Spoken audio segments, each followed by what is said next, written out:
खत्म हो चुकी है, एग्जिट पोल आ गए हैं। तमाम एग्जिट पोल की बनाने वाली कंपनी ने अपने एग्जिट पोल किए हैं, लेकिन हालांकि ये रिजल्ट नहीं है, नतीजे नहीं है इस पूरे मामले पर। और अखिलेश यादव ने सुबह सुबह बड़ी अपील कर दी है कार्यकर्ताओं से, उस पर भी बात करेंगे।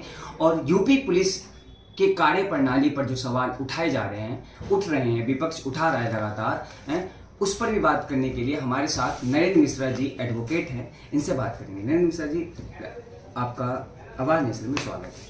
कैसे देखते हैं कि जो एग्जिट पोल आए हैं पहले भी सही साबित हुए हैं, क्या एग्जिट पोल सटीक साबित होंगे जो एग्जिट पोल दिखाई दे रहे हैं? देखिए, ये तो प्रायिकता होती है, प्रोबेबिलिटी। एक आप लोगों ने मैथ्स से पढ़ा होगा, प्रोबेबिलिटीज का पूरा खेल है। और इस खेल के आधार पर सिर्फ और सिर्फ कुछ लोगों के आधार पर पूरे के पूरे विधानसभा के बारे में एग्जिट देना, मुझे लगता है कि कहीं न कहीं ये गड़बड़ियाँ होती हैं। और कई बार सटीक हो जाते हैं, कई बार नहीं हो पाते हैं। जैसा कि आप लोगों ने उदाहरण के तौर पर मध्य प्रदेश, छत्तीसगढ़, राजस्थान के चुनाव में आप लोगों ने देखा था। इसी का विपरीत में काफ़ी बड़े लेवल पर जो भारत देश में बड़े बड़े सर्वे आए थे, वो आप लोगों ने यूपी का देखा था, जिसमें ये हो गया आपकी बार 400 पार का नारा था। और आप लोगों ने देखा कि 200 के आसपास में जाके एनडीए गठबंधन अटक गया। पर सवाल यह नहीं है, सवाल यह है कि जो वर्तमान में अभी एग्जिट पोल दिखा रहे हैं, कई जगह पर किसी भी पार्टी की बढ़त दिखा रहे हैं, पर मेरे नज़र पर मेरे बहुत सारे दोस्त IAS हैं और उनका जो परसेप्शन आया है पूरे देश से निकल करके, क्योंकि ये झारखंड बैच के बहुत सारे कार्डर IAS IPS हैं, बहुत सारे महाराष्ट्र कार्डर्स में हैं। उन लोगों ने जो मुझे बोला है, जो यूपी में भी हैं बहुत, तो उन लोगों ने जो मुझे बोला है उसके आधार पर मैं आप लोगों से पहला बोलना चाहता हूँ कि झारखंड में 81 सीटों का चुनाव हुआ है। ये 2 चरणों में था। पहले चरण में 13 नवंबर को हुआ, दूसरे चरण में 20 नवंबर को हुआ।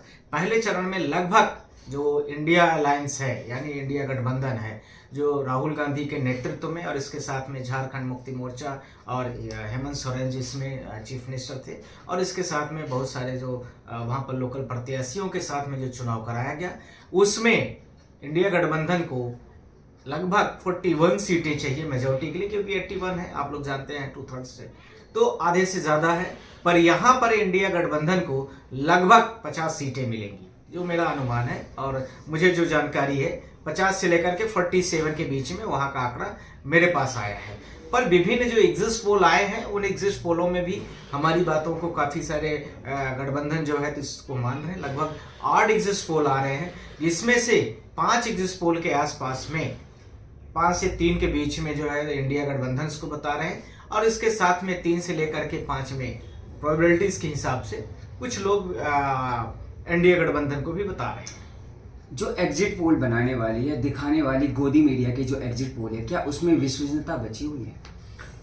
मैंने आपको उदाहरण के तौर पर देकर के समझाने की कोशिश किया है कि ये सेलेक्टिव लोग होते हैं, और इसके साथ में जो किसी स्पेसिफिक आइडियोलॉजीज वाले व्यक्ति होते हैं, किसी पार्टी से जुड़े हुए व्यक्ति होते हैं, इनसे जो एग्जिस्ट 150 लोगों को खड़ा करके लिया जाता है, उस अनुमान को हम सटीकता के आधार पर नहीं बता रहे हैं। पर हम लोग जो अनुमान पेश कर रहे हैं उस अनुमान में काफ़ी सटीकता रहेगी। और इसके साथ में क्योंकि उनके निचले लेवल से बड़े लेवल तक अधिकारियों से पूरा परसेप्शन ले लिया जाता है कि किस पोलिंग पर, कहाँ पर, किस विधान लेवल पर कितनी बड़ी संख्या में वोटिंग हुई है, इसी के साथ में रिकॉर्ड स्तर पर वोटिंग कराई गई है, इसी के साथ में किस पार्टी के सबसे ज़्यादा EVM में वोट दबाए गए, ये सब उनको लगभग जानकारी हो जाती है मेरे। क्योंकि जो EVM की मशीन होती है उसकी जो स्विच होती है जहाँ पर लगी, वो जितना ही ज़्यादा वो कलरलेस हो जाती है तो समझ जाता है व्यक्ति कि इसमें सर्वाधिक तरीके से वोट डाले गए होंगे, और जो कम कलर्ड है यानी न्यू प्रिंट लगा हुआ है, वो समझ जाता है व्यक्ति कि वो ज़्यादा उसमें वोटिंग नहीं डाली गई है। तो इसके आधार पर मैं महाराष्ट्र का उदाहरण आप लोगों को देना चाहता हूँ। महाराष्ट्र में 288 सीटों का चुनाव हुआ, 7 एग्जिट पोल अभी आ गए हैं। यह बहुत सारे लगभग जो एग्जिट पोल कर रहे हैं वो इंडिया अलायंस और भाजपा के जो अलायंस है उसी के बीच में ही टक्कर दे रहे हैं। तो मेरे नज़र पर जो वहाँ पर इंडिया अलायंस है उसको लगभग 150 से 176 के बीच में, कहीं पर 152 से 160 के बीच में, कहीं पर 112 से 186 सीट के बीच में, कहीं पर 137 से, मतलब विभिन्न जो हमें ऑफिसर्स ने बात किया, मैं उसकी बात कर रहा हूँ, ध्यान रखना। हो सकता है एग्जिट पोल भी इसको वेरी करते हो, वो अपना अलग अलग इशू है। इसके साथ में 152 के आसपास में, इस प्रकार से लगभग इंडिया अलायंस की जो है, तो मुझे लगता है कि वहां पर बम्पर जीत होगी। और इसके साथ में जो बीजेपी अलायंस को मिल रहा है उसमें भी थोड़ा वेरी करके 120 130 के बीच में, 110 से 140-50 के बीच में, 69 से 130 के बीच में, इस तरह से अलग अलग एग्जिट पोल जो हमारे द्वारा हमारे दोस्तों के द्वारा मिले हैं वो इस प्रकार से थे। पर जो एग्जिट पोलों के हैं वो भी इस प्रकार में ऊपर नीचे करके वो भी इसको एग्जिस्ट किए हैं कि ये भी हो सकते हैं। उनका सिर्फ और सिर्फ कुछ लोगों पर आश्रित है।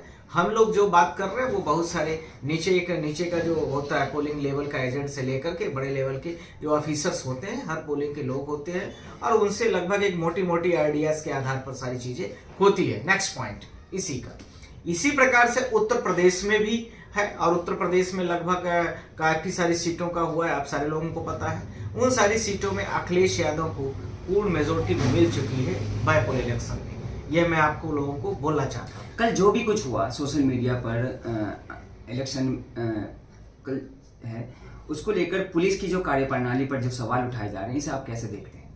देखिए, जो पुलिस है वो पुलिस पूरे एक तरफा तरीके से निर्णय लेती है, रूलिंग पार्टी का पूरा सपोर्ट करती है। वहाँ पर जो माइनॉरिटीज है, माइनॉरिटीज का वोट नहीं डालने दिया गया है। कई जगह पर तरह तरह की अटकलें लगाई गई कि आप में ये नहीं है, आप में वो नहीं है, आप ये नहीं है, आप अपना आईडी अलग से लाइए। इस प्रकार से साथ में कई जगह बैरिंगेटिंग की गई, जो माइनॉरिटीज थी, जो स्पेशल कास्ट की वोट थी, जो इनको बीजेपी को अनुमान था कि ये हमें वोट नहीं मिलेगी, हमें इस कास्ट के लोग वोट नहीं दे रहे हैं, वो किसी अपोजिट को देना चाहते हैं या दूसरे विपक्ष को देना चाहते हैं या देंगे। उन लोगों के वोटों को कैसे कम किया जाए, वही इलेक्शन कमीशन ऑफ इंडिया है जो भारत देश की बहुत सारे जगहों पर पोलिंगों पर, खासकर विधानसभा लेवल पर वोट को, जो मुस्लिम थे, दलित थे, माइनॉरिटीज थी, उसकी वोटों की संख्या को कम कर दिया था। वही ये इलेक्शन कमीशन ऑफ इंडिया है जिसने इन सारे लोगों के वोटों को बढ़ाया है। यानी जो किसी रूलिंग पार्टीज को प्रमोट करता हो, जो रूलिंग पार्टीज के फेवरेबल कंडीशन बनाता हो, जो रूलिंग पार्टीज को सपोर्ट करता हो, इन सारे लोगों के वोट बढ़ाया गया। पर इसी के विपक्ष में या विपरार्थ में बहुत सारे लोगों के वोटों को कम किया गया। उनमें से मुस्लिम सबसे ज्यादा टॉप 1 पर, दूसरा उसके बाद माइनॉरिटी, ओबीसी और ST/SC की वोटें थी। यूपी पुलिस का बयान आया है, अखिलेश यादव ने जब हमला किया था कि इसे सस्पेंड किया जाए। जो पुलिस ने बंदूक जो तान दी थी महिलाओं पे, मुस्लिम महिलाओं पे आरोप लगा था। पुलिस का कहना है कि झड़प हुई थी, सूचना मिलने पर जब गए थे तो पथराव हुआ था सर वो यूपी पुलिस पर। तो पुलिस ने तब जो घटना वायरल वीडियो हुए हैं, तमंचा निकाले, वो तब हुआ है कि पथराव हुए थे एक समुदाय की तरफ से। मैं आपके माध्यम से अभी भी बोल रहा हूँ, बाद में भी बोलूंगा, जो किसी समुदाय के ऊपर इस तरह से पथराव हुए होंगे वो गलत है, उसको मैं सही नहीं ठहरा सकता। पर उत्तर प्रदेश पुलिस को भी ध्यान रखने की आवश्यकता है और ध्यान नहीं रखा है उसने, उसका मैं विरोध करता हूँ, खंडन करता हूं कि आपको भारत के संवैधानिक पद में रहते हुए आपने जिस पद में आसीन है उस पद की वरीयता और उसके जो गरिमा है उसको बना के रखे, जो आपने नहीं किया है चुनाव में। और इसी के साथ में मैं आपसे यह भी बोलना चाहता हूं कि कंप्लेन चुनाव है, झड़प होती है, सामान्य बात है, इसको बहुत ज़्यादा हाईलाइट नहीं करना चाहिए। पर पुलिस किसी विशेष जाति के, विशेष समुदाय की और उसके साथ में विशेष प्रकार की महिलाएं जो है, विशेष प्रकार मतलब विशेष जो मुस्लिम माइनॉरिटी से महिलाएं, यूपी पुलिस शांति चुनाव कराने के लिए जानी जाती है योगी सरकार में। क्या आपको लगता है कि ऐसे जो कल जो विपक्ष आरोप लगा रहा था वो बदनाम करने की साजिश थी यूपी पुलिस की? अधिकारी मिले हुए हैं, पुलिस चुनाव आयोग की बीजेपी की कठपुतली बनकर काम कर रहा है, ये सब तो देखिए ये चाहे कोई पार्टी कहे या न कहे, पर हम लोग सुप्रीम कोर्ट में, खासकर मैं अपनी बात कर रहा हूँ, इलेक्शन कमीशन ऑफ इंडिया के केस में हमारी और प्रशांत भूषण की और जैसे 8-10 वकीलों की बड़ी बड़ी पिटीशंस आई हैं और उसमें हम लोगों ने इलेक्शन कमीशन की जो दलीलें होती हैं और साथ में सुप्रीम कोर्ट में जो दलीलें चलती हैं उससे काफ़ी रूबरू हूँ। जनता उतना शायद नहीं समझती है, उसको लगता है कि सारी चीज़ें जितना दिखाई जा रही है उतना सब कुछ है। मुझे नहीं लगता कि वो सारी चीज़ें उतना ही तरीके से चलाई जाती हैं।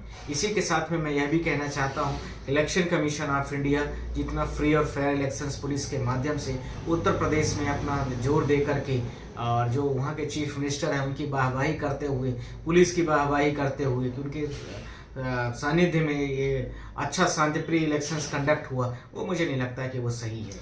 अखिलेश यादव ने कार्यकर्ता से अपील की है कि सावधानी हटी दुर्घटना घटी, स्ट्रांग रूम में ईवीएम पर निगरानी पहली नजर होनी चाहिए, सावधानी।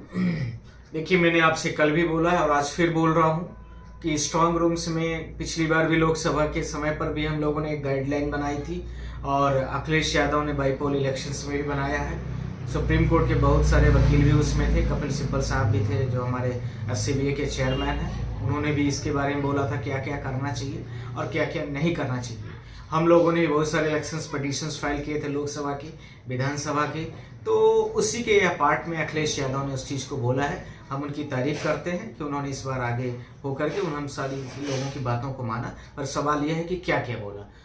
पहला पॉइंट ये है कि EVM जो है उसकी बैटरीज को लेकर के मैं आपसे पहले भी बोला हूं और आज फिर बोल रहा हूं, बैटरी जितने % बची थी रिमेन, उसको जरूर आप लोग लिख के रखिए, क्योंकि चुनाव के दिन जब नतीजे आएंगे और उसके पहले जब स्ट्रांग रूम में आप लोग घुसेंगे और बैटरीज कितने % चार्ज है उसको लेकर के जो हम आप लोगों से डेटास की बात करेंगे। जैसे मान लीजिए आज कल चुनाव हुआ है रात में और 50% बैटरी बची है, मान लीजिए कोई भी पोलिंग है, उस पोलिंग का 50% लिखिए आप, EVM नंबर लिखिए, मशीन नंबर लिखिए, बैटरी नंबर हो वो भी लिखिए। पर उसके बाद उस चुनाव के बाद जब आपके 2 दिन बाद रिजल्ट्स डिक्लेयर्ड होंगे तब भी उस EVM से संबंधित और उस पोलिंग से संबंधित चीज को भी आपको मैच करके रखना। ये पॉइंट नंबर 1 का पार्ट था। पॉइंट नंबर 2 बात कर रहा हूँ, EVM जो सील्ड की गई है उसमें हस्ताक्षर रिटर्निंग ऑफिसर जो प्रोसाइडिंग ऑफिसर होता है उस पोलिंग का एजेंट्स उनके समक्ष होती है और उस सील्ड में आप लोग अपनी अपनी दस्तखत जरूर करें, ठीक। और उसके साथ में form 17C very important, form 17C होता है जिसमें मेल फीमेल थर्ड जेंडर्स की पूरी लिस्ट होती है कि उस पोलिंग में कितने टोटल वोट थे, कितने टोटल वोटिंग में महिलाएं पड़ी, कितना टोटल पुरुष आए, कितना जो थर्ड जेंडर है वो आया, उन टोटल की वेरिएबल्स होता है। जब वहां पर स्ट्रांग रूम में आप लोग जाएंगे तो उस कागज को फॉर्म 17C वाला जिसमें रिटर्निंग ऑफिसर की भी दस्तखत होगी और पोलिंग एजेंट की भी होगी, वो सारा लेकर के आप डेटा जाएंगे और वहां पर जब EVM आपकी स्ट्रांग रूम में खुले स्टार्ट होगी तो वहां पर आप उसको भी मैच कराएंगे और मैच कराने के साथ में उसको देखेंगे कि जिस पोलिंग की ये बात की जा रही है, जिस पोलिंग मान लीजिए एक्सपोनेंशियल पोलिंग है कोई भी, उस पोलिंग को जैसे ही खोला गया उसमें आपको दिखाना है कि उसमें टोटल कितने वोट पड़े थे, कितने मेल थे, कितने फीमेल्स थे, कितने थर्ड जेंडर्स थे और उसके साथ में जो EVM में डिस्प्ले आ रहा है, ध्यान रखना मैं बार बार बोल रहा हूँ, EVM में जो डिस्प्ले आ रहा है वो दोनों मैच कर रहे हैं या नहीं कर रहे हैं, या वो सारे मैच कर रहे हैं या नहीं कर रहे हैं। मैं बार बार रिपीट कर रहा हूँ आप लोगों से, इस चीज को ध्यान रखिए। फॉर्म 17C में मेल फीमेल थर्ड जेंडर जितने लिखे गए हैं वो जब आप संबंधित उसी पोलिंग का स्ट्रांग रूम में जिस दिन वोट की काउंटिंग होगी उस दिन जैसे ही बटन प्रेस होगी तो डिस्प्ले में आ जाएगा कि कितने मेल, कितने फीमेल, कितने थर्ड जेंडर्स के, तो उन दोनों को आपको क्लास करना है, दोनों को क्लास वेरीफाइड करना है और उसका पोलिंग का जो एजेंट है उसको भी मैच कराना है। यह पॉइंट नंबर 2 था स्ट्रांग रूम के लिए। पॉइंट नंबर 3, कोई भी स्ट्रांग रूम में मशीन जो पोलिंग से स्ट्रांग रूम तक जा रही है उसको आप लोग जरूर जाएं और सील पैक करके आएं, वो आप लोगों ने किया भी होगा। और साथ में वो व्हीकल जो जा रही है वो ध्यान रखना कि प्राइवेट है कि गवर्नमेंट है, उसके साथ में यह भी देखने की आवश्यकता है कि वह गाड़ी गवर्नमेंट से परमिटेड है कि नहीं, इलेक्शन कमीशन ने उसको ऑथराइज किया स्ट्रांग रूम में जाने के लिए कि नहीं जाने के लिए।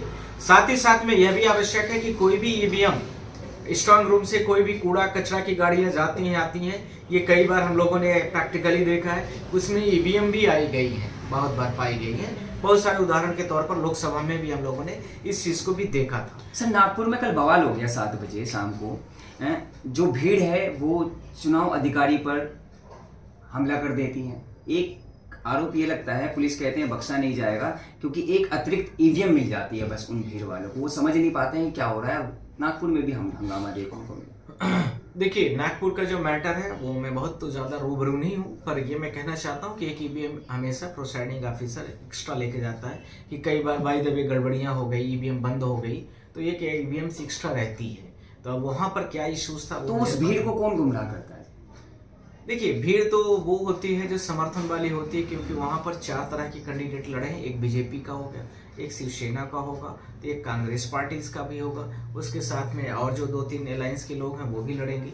तो वो सब पार्टीज के मेंबर्स और कैंडिडेट्स होते हैं। यह कह पाना कि किस पार्टीज के व्यक्ति ने वहाँ पर एग्रेसिव किया है ये थोड़ा मुश्किल है, पर मुझे ज़्यादातर उम्मीद यह है कि भाजपा के लोग ज़्यादा इस समय पर हावी हैं, क्योंकि वो हेट स्पीचेस, हेट एक्टिविटीज ऐसे करने में काफ़ी माहिर। आखिरी सवाल है, चुनाव आयोग कहता है कि निष्पक्ष चुनाव होते हैं। चुनाव आयुक्त राजीव कुमार को लेकर, राजीव कुमार के लिए आप 2 नहीं 1 शब्द बोल दीजिए। राजीव कुमार भारत देश के सबसे, मुझे लगता है कि जो इलेक्शन कमीशन ऑफ इंडिया थी उसमें सबसे निकम्मे और करंट रूलिंग पार्टीज के एक एजेंट के तौर पर और करंट रूलिंग पार्टीज के एक सबऑर्डिनेट के तौर पर उन्होंने पूरा काम किया है। कोई दाग नहीं लगे हैं सर।